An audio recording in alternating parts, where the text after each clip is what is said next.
Thanks. Yeah, my heart races just watching that back. I was talking before about it's difficult when you watch yourself again because you really relive those moments. A wonderful moment for me personally, and thanks for sharing that with me. Good morning. It's great to be here, and before I begin, I'd just like to pay my respects to the traditional custodians of the land on which we gather here today.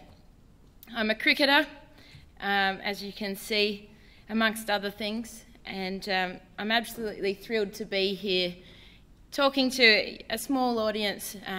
However, it's a great initiative here that we're going to explore some of the issues of women in sport and celebrate women in sport. So I live and breathe cricket, and the more you talk to me, the more you'll realise that. It's really a part of who I am. And what I'd like to do today is just share with you my take on being a sportswoman. And there's a few key things I want to share with you.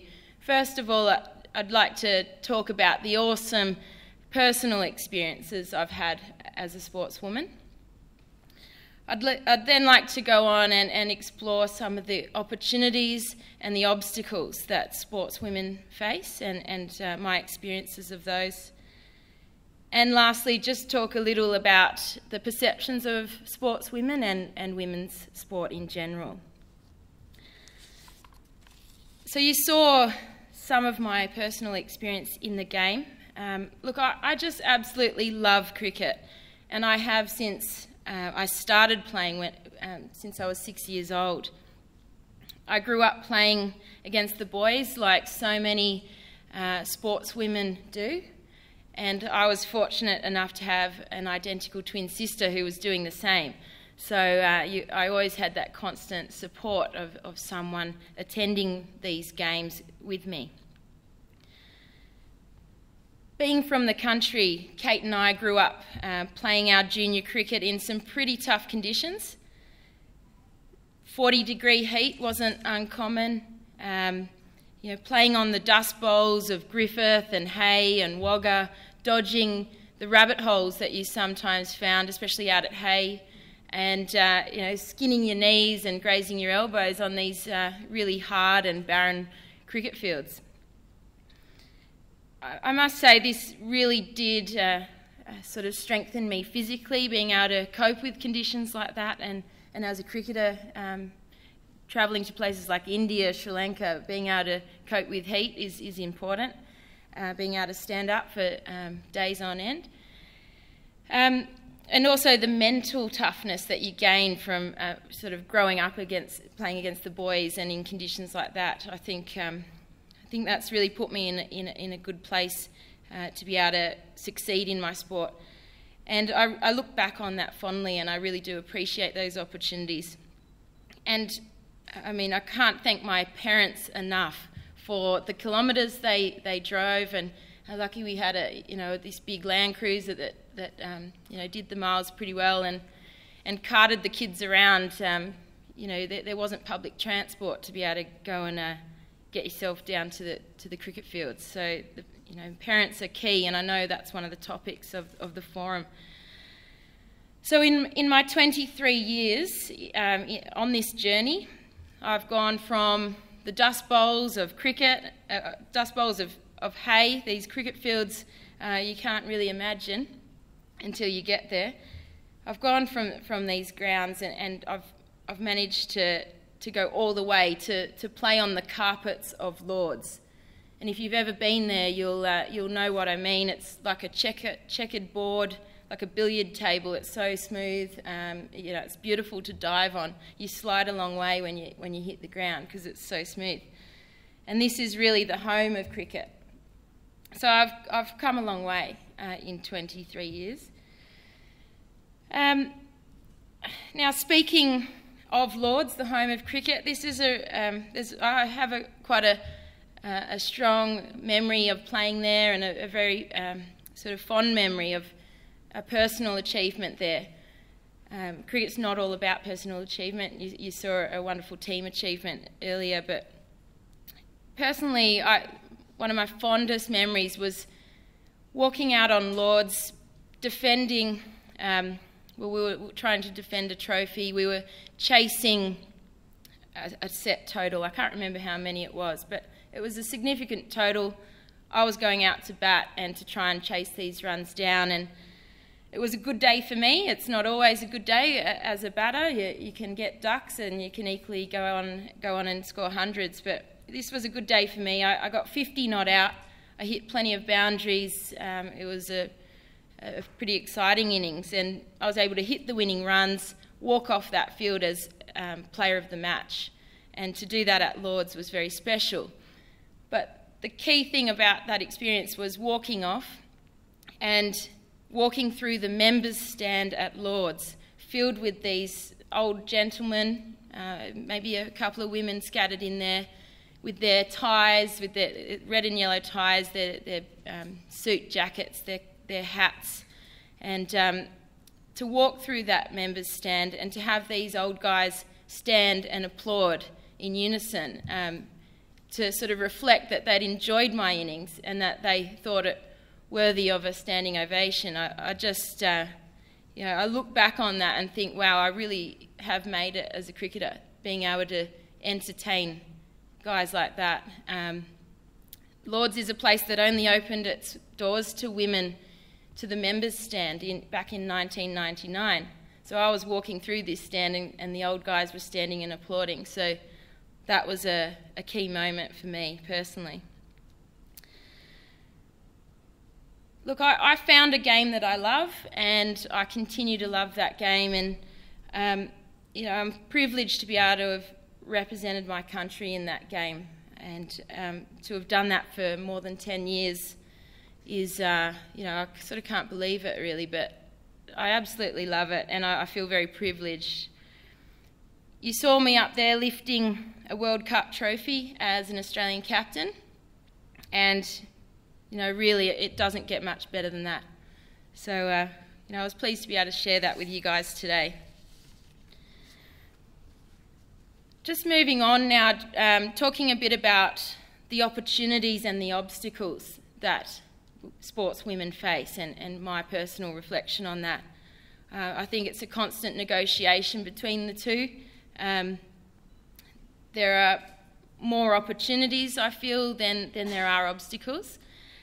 And some of these opportunities are pretty sort of straightforward. Things like a greater well-being, personal well-being. I know being a sportswoman, I feel better about myself. The satisfaction you get from the successes, being able to overcome the difficult times, that also builds greater self-esteem. The general health, the strength, the coordination outcomes of being involved in sport, I think there's a practical benefit to that. If you ever have to change a flat tyre, or if you have to move a fridge up and down staircases, moving house, there's a practical benefit to these things. And, perhaps that's an area I could go into after sport, moving people's houses. I feel pretty able in that area. There's those obvious benefits. Friendships are another obvious benefit that many sportswomen talk about, and my greatest friends, they've come from my involvement in sport. Often they start off as opponents as well, so we're battling it out on the field, and I saw some of my friends collapse in agony after that loss, and it's heartbreaking for them. But I've got some great mates in the New Zealand team, in the English side, and teams like Sri Lanka. Girls I've become friends with. They don't speak English, but our shared passion for cricket means that we're great mates and we have a good laugh.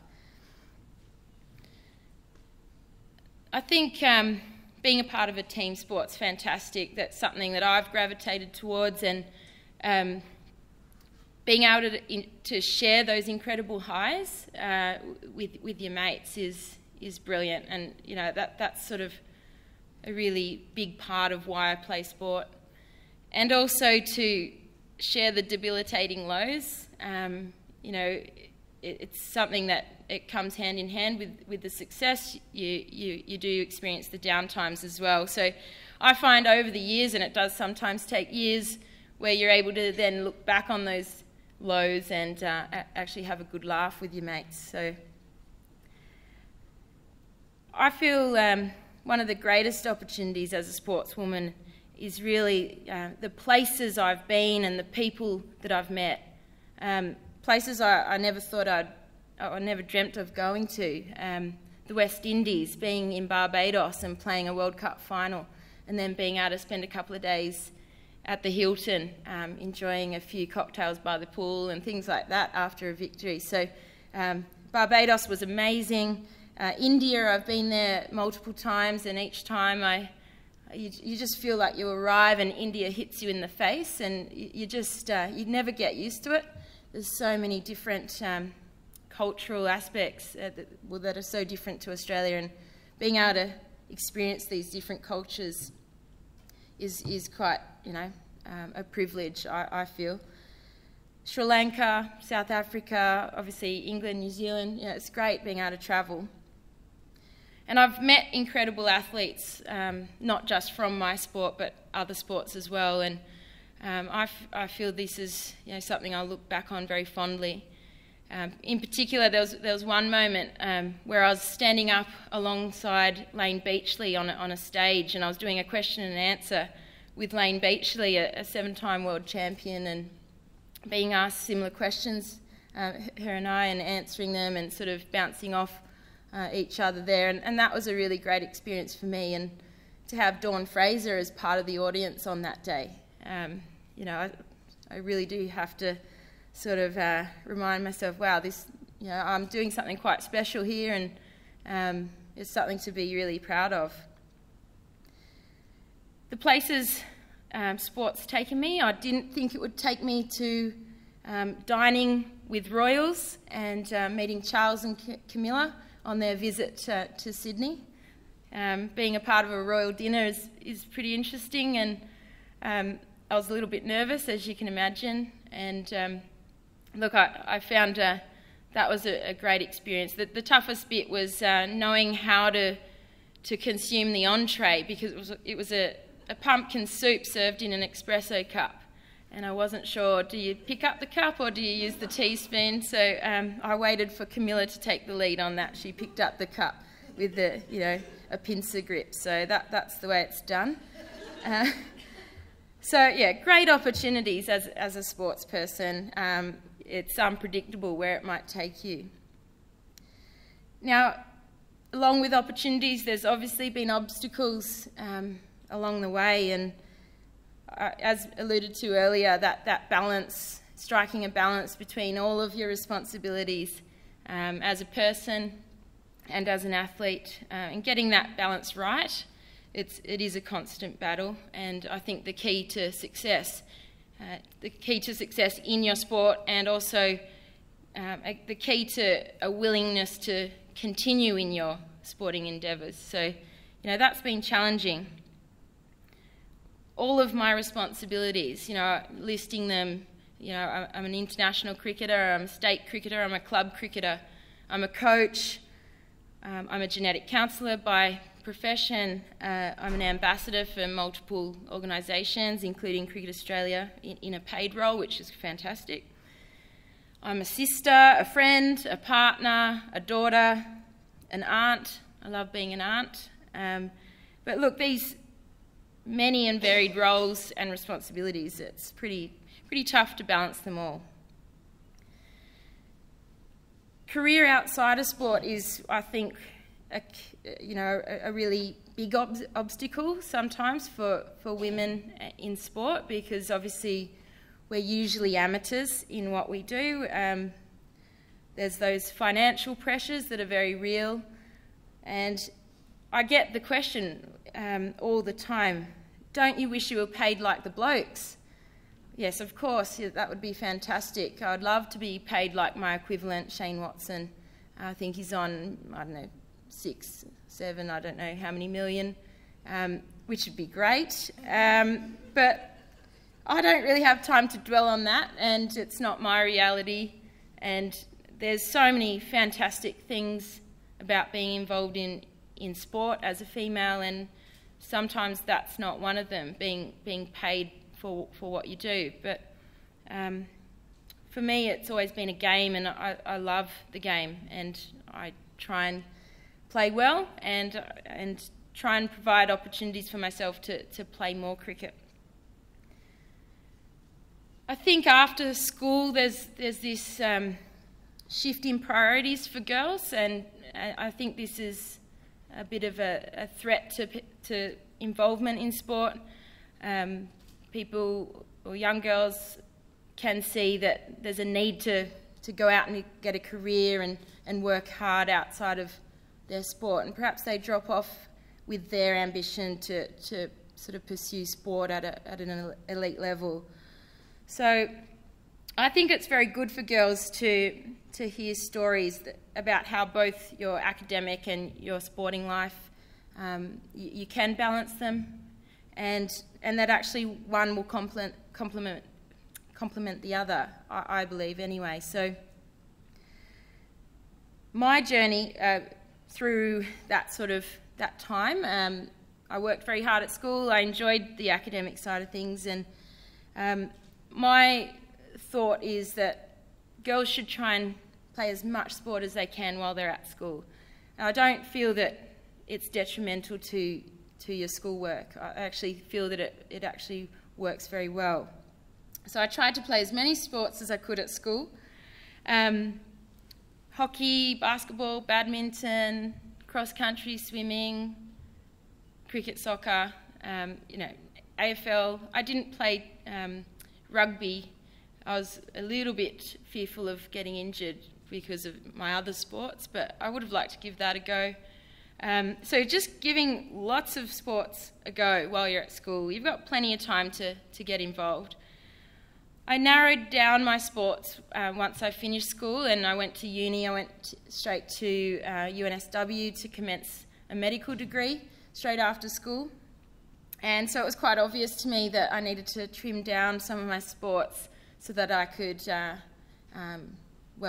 pass my exams and also have a little bit of a social life, if possible, around my training and studies. I made the Australian team in my first year of medicine, and that was a big surprise to me. It sort of happened very quickly, and I needed to really juggle a lot around those first couple of years of uni. For 4 years, I sort of had these concurrent sort of aspirations to be a medical student and also an international cricketer, and I tried pretty hard to balance that for about 4 years, and I learnt so much in that environment about the body, and I love science and biology, and particularly sort of reproductive science, which is sort of where I work now. But I needed to, I got to a point where I was getting very frustrated that I couldn't give my best to these two things that really deserved my best. Playing for Australia, it's not something that is just handed to you, and it's not something you deserve. You really do earn that opportunity, and I wanted to make the most of it. I wanted to represent Australia well, basically. You don't want to be a mediocre doctor either, because you hurt people. So I didn't want that over my head. So I made the choice to put the medicine aside for now, and that was back in 2007, and it was a massive choice for me to make. Sort of a solid career was on the line there, a healthy income, a well-respected profession. But on the other hand, I had this passion to play cricket and to represent my country. So I gave that up and didn't know where I was going to go. I managed to secure some work as an anatomy and physiology tutor at ACPE and did some lecturing there, and taught PE students and dance students, and I really enjoyed that. I learnt a lot about myself, being up in front of groups and sort of designing educational material and working out ways to get difficult concepts across. I since went on to do some further study. So I had a Bachelor of Science through the study that I'd already done, and then I did a graduate diploma in genetic counselling by distance, and that worked well while I was an international cricketer at the same time.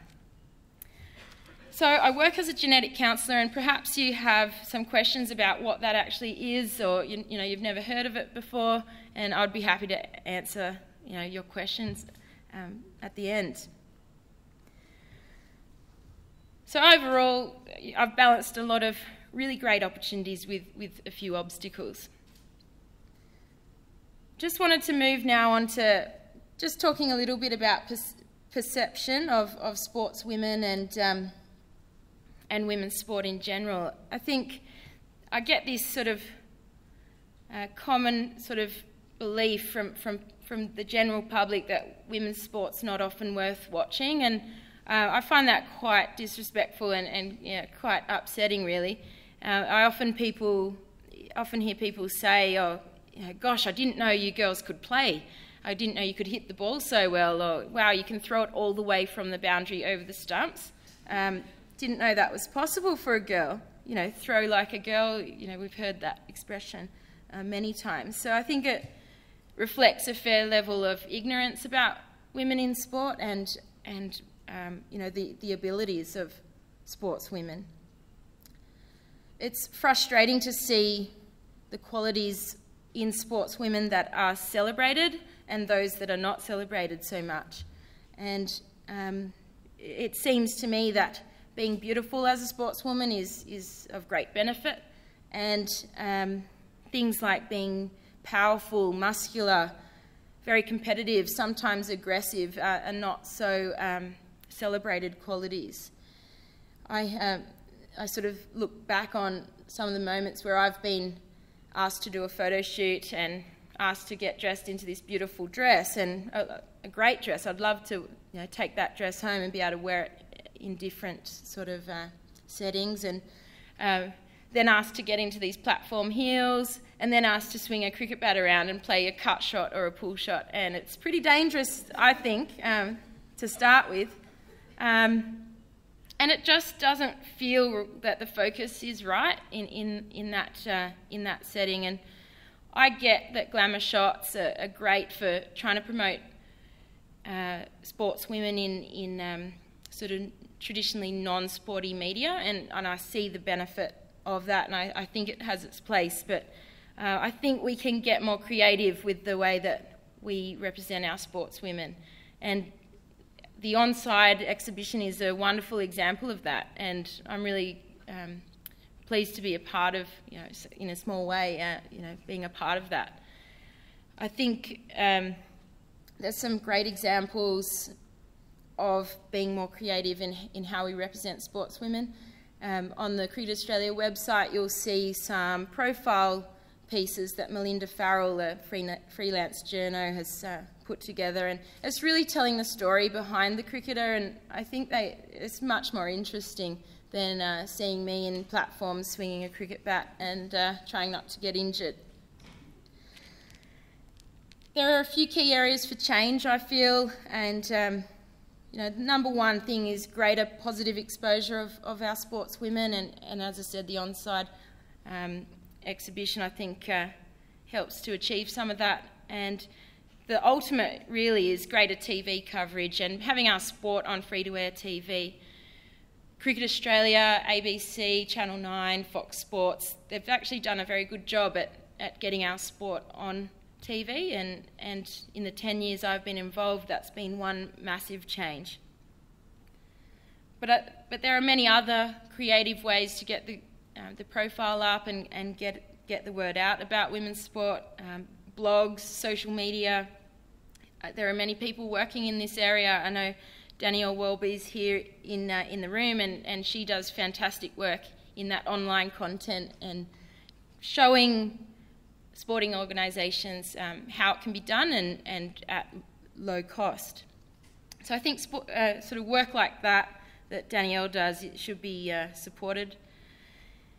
We can create roles, paid roles for sportswomen within our sports, and Cricket Australia have done that well. I'm a part-time paid cricket ambassador, so going around being able to promote my sport, which I love doing anyway, and it allows me greater flexibility for training, and it also works well putting back into the sport, the right people sort of getting the sport out there and being the face of it. So it works both ways for the sport and for the athlete. And just, I think there needs to be a really significant cultural shift in some of the big players in sport. So NRL, AFL, ARU, Cricket Australia, a really genuine shift to looking at females as participants of the sport and not just as consumers or spectators. And yeah, there's some good words put into strategic plans. You know, I've seen the Cricket Australia strategic plan, and they are trying to work towards achieving that, but it comes down to action. And so over the 10 years, I've seen Cricket Australia shift, and you know, an example of that is back in 2005, the women won a World Cup and the men lost in Ashes, but people don't really know that we won a World Cup in that year. And actually at the Allan Border Medal, which is sort of our night of nights and everyone's recognised, well, the men are recognised well, the women sometimes not so much. And they gloss over the idea that we've actually just gone over to South Africa and won a World Cup, and we've had Belinda Clark, our greatest ever captain, retire in that year. And there was no mention of this. That disappointed me. Even though I was a young member of the side, I wrote a letter to James Sutherland, the CEO, because I just felt that it wasn't right. And one key moment that happened just last week, actually, was that Cricket Australia, they held a celebration dinner for the Southern Stars. We'd just won a World Cup. It was a dinner specified just for our celebration. It wasn't tagged in with the men. It was a night put on for us, and James Sutherland announces that each player who went to the World Cup would receive a $10,000 bonus. And this to me just shows a bit of a shift and shows that they're now recognising what we put into the game, and they're actually celebrating what we achieve. And as was mentioned earlier, yes, we're a team that sort of deserves that celebration and recognition. It's one of the greatest sporting teams in the country at the moment, I believe, and yeah, we're showing the men up. So just in closing, I'd like to say I've had wonderful experiences in sport. I would never give it up. So many opportunities that have come my way, including today's opportunity, and I'm very thankful for all of what sport has offered me.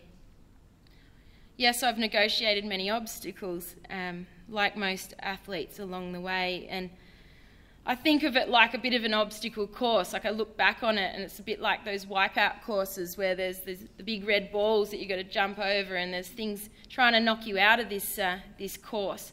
Well, I've really enjoyed the wipeout course, which has been my journey in cricket. I've not let these obstacles prevent my continued involvement. It's a very unpredictable course. It's great fun. It's challenging.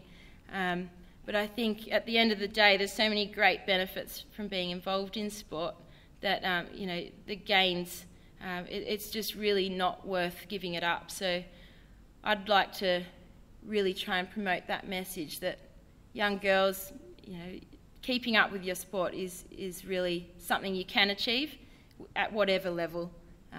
You'll always gain something from being a part of it. So I've probably spoken too long, but yeah, if any of you have any questions that you might like to ask me now, or I'll be around for a little while, so I'll probably just open it up if anyone would like to ask something. Yeah. So you were talking about the difficulties managing sport and your work life, and what sort of advice would you give to somebody who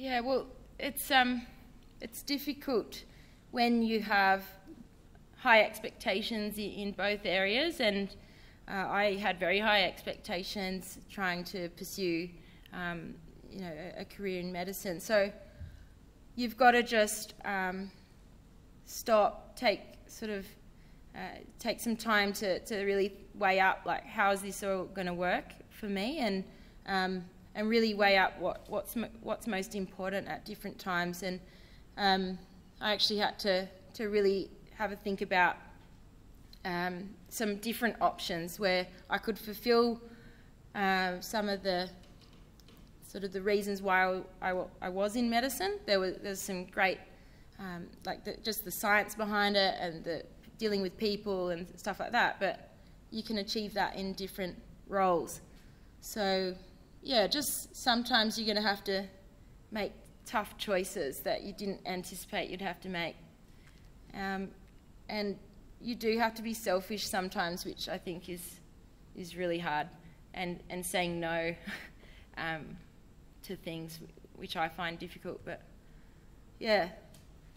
Yeah, I know. I knew there wasn't any sort of magical answer to that.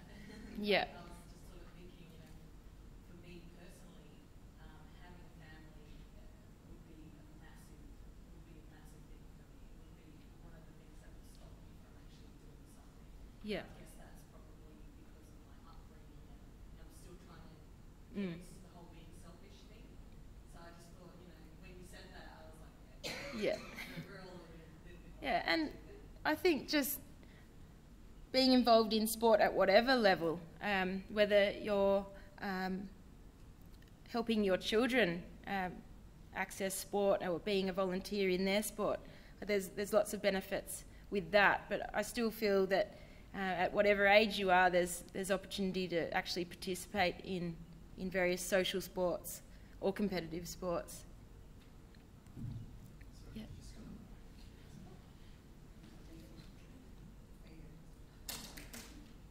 Firstly, congratulations. I mean, bloody hell, you're a great ambassador for not only women's cricket, but just for cricket. So I take my hat off to you if I was wearing one. Fantastic. Thank you. I'm curious to know, how did James Sutherland actually respond to your letter, if you're able to? Yeah, because that would be interesting to me. I expected a written response and I didn't get one, which was disappointing. He did try and contact me. There was a bit of tag teaming with phone calls, and we actually missed each other. That's partly my responsibility as well, to get back to phone messages and things. It's a long time ago now, but I felt like it wasn't really addressed. I was pretty harsh in my letter, so I wanted him to realise that we're there and we're a part of their organisation, and if they wanted us to firstly play for as long as we can and keep putting back into the sport, there's really easy ways to recognise us that seem really straightforward, like recognise our greatest ever captain, if Ricky Ponting retires, there's going to be a huge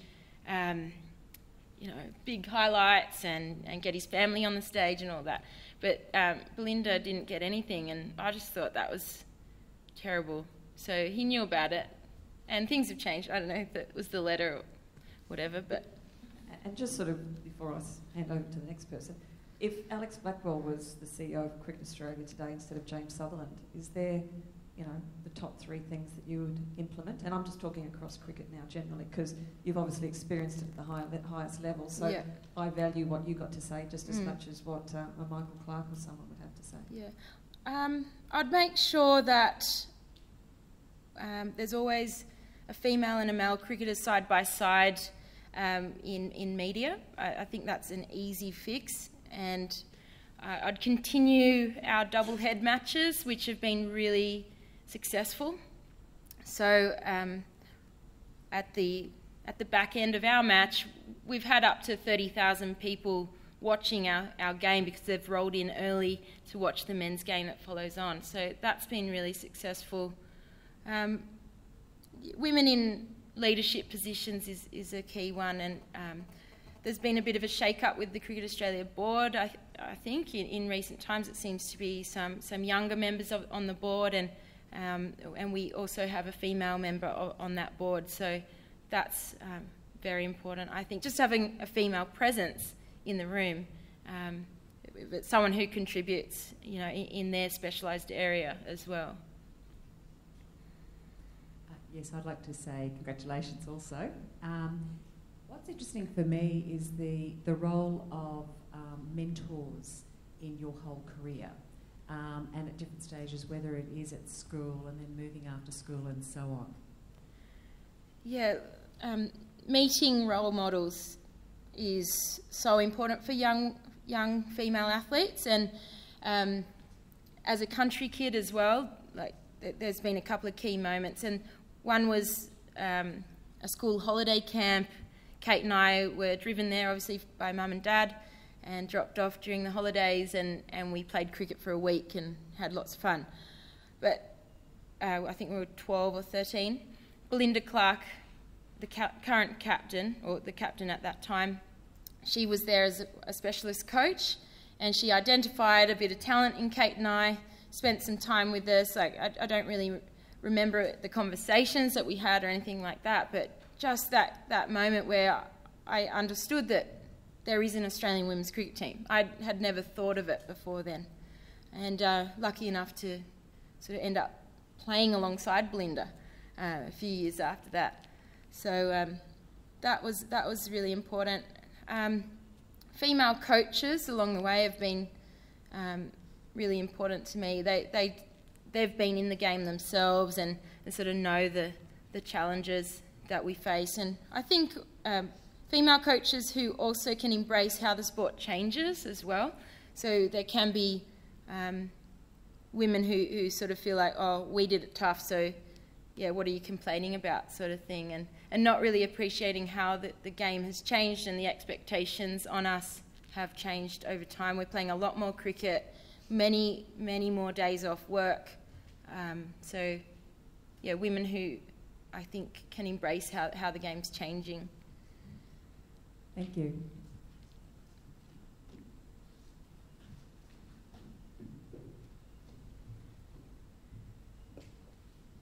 I noticed that in the video at the beginning, Michael Clark was right there supporting you girls, and that was really great to see. It was a bit of a surprise.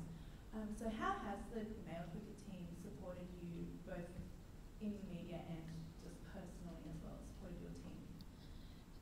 Yeah, I think Michael has been an excellent example of just the language used around talking about male and female cricketers. He doesn't talk about us as the Australian women's team and just then talk about the Australian team. Within a speech, he'll often refer to both men's and women's teams, and I think that's really important. And actually, he probably needs to do that because we're the ones he wants to talk about, not his own team, probably. So he's pretty good with that, and that moment where the guys had just finished their final, rather than us being a curtain raiser to the men's game, we actually played after their final. So they just lost against England in a World Cup final. They were devastated.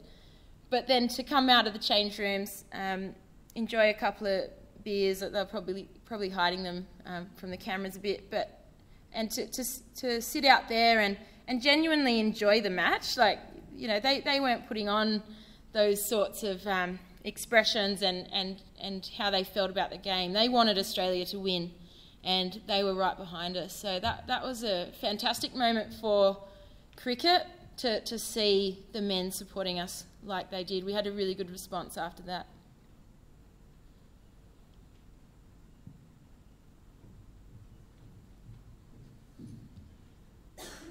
Alex, I'm just curious as to when you started playing, you were happy to join the boys, and I guess being in cricket myself, the big obstacle is getting girls to join mixed teams.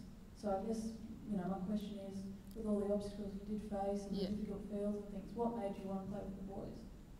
Well, there wasn't any other option, and in the city there are options for girls to join all girls competitions if they feel more comfortable doing that. But I would encourage, like you say, girls to try and join into mixed teams or all boys teams.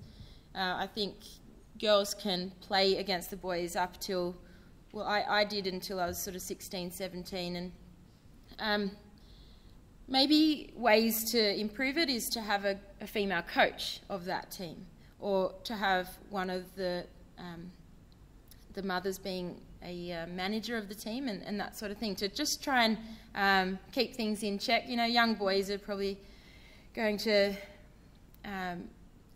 not want their spot being taken by a girl because it shows that the girl's better, and those sorts of things. So there are, you need to manage those things in young teams. But I think, having female coaches of boys' teams is a really good way to help with that.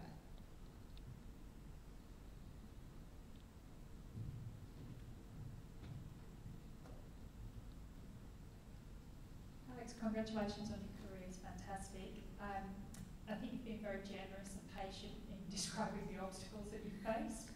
But I'm curious for athletes, whether they're Olympic athletes, semi-pro or amateur athletes, that aren't paid on full-time salaries in the way that the male professional sports are. Often you have to go to great lengths to find endorsements and commercial sponsorships. What's been your experience as a woman of trying to find those additional sponsorships? I've had one shot at it and I was successful, so that was great. I didn't ask for a lot. One of my ambassador roles is with a cricket store, Kingsgrove Sports Store, and I've got a small partnership with them. So I think, I don't like to put myself out there too much, and I know as female athletes you probably need to do that to be able to get the big dollars. I guess my experience is that I haven't really gone after it a lot, but those sponsorship dollars do really help, however small it is. And so at the moment I'm balancing 2 part-time jobs, then my contract as a cricketer, which is quite small, but altogether I get by. So you just have to balance a lot of different part-time roles, and I think with time women's cricket will be full-time professional. We'll just wait and see how long that takes. All right.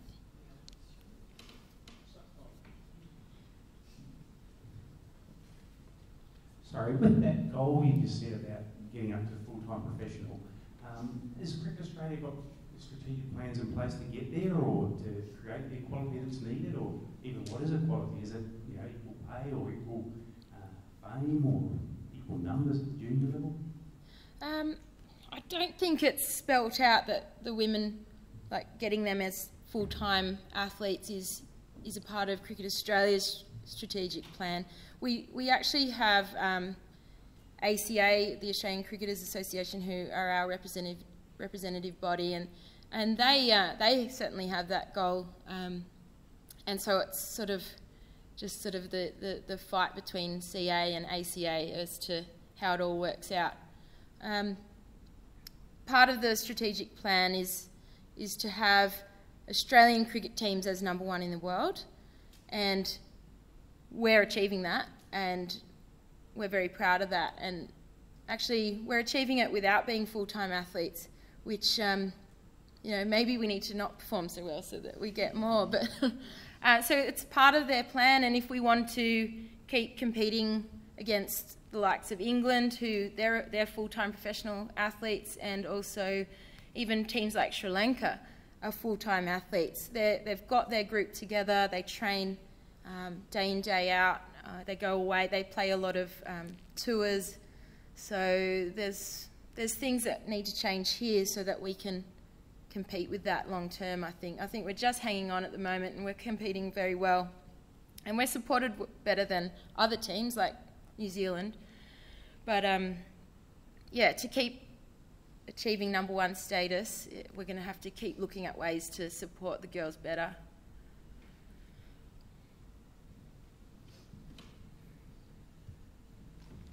Thanks. Just a question, obviously from the accent you'll tell there's a sort of maybe a slightly different perspective on where I'm coming from.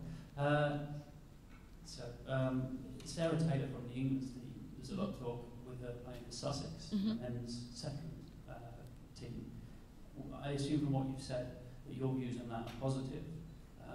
Can you imagine that happening in Australia? And would you encourage more women to do that? Do you see any issues around it as well, I guess? Well, I actually think it's not that new. Girls grow up playing against the boys, and they compete on a pretty level playing field for quite some time. I think if you continue on with that, girls will be able to keep up their skills. I think spin bowlers and fast bowlers as women will be able to sort of, you can get any batsman out, doesn't matter if they're male or female. There is sort of a safety issue at times. We wear protective equipment, and I don't know how well I'd go against facing, Brett Lee. I probably wouldn't enjoy that. But I don't know. It just depends on the ability of the athlete, and we've seen a good example of Elisa Healy playing for the first 11 for Barker College, and she was the first girl ever to make the first team, and there was a lot of uproar from the Barker old boys saying this is not right. And I mean, she's the best keeper in the school, and she also is a very good batter, so they did the right thing there. They picked the right player. So I don't think that there's going to be a lot of examples of what Sarah's done. She's an incredible batter, and she's. I'm not sure how she went playing against the second division men there, but she hasn't started yet. But it'll be interesting to see. I think it's great.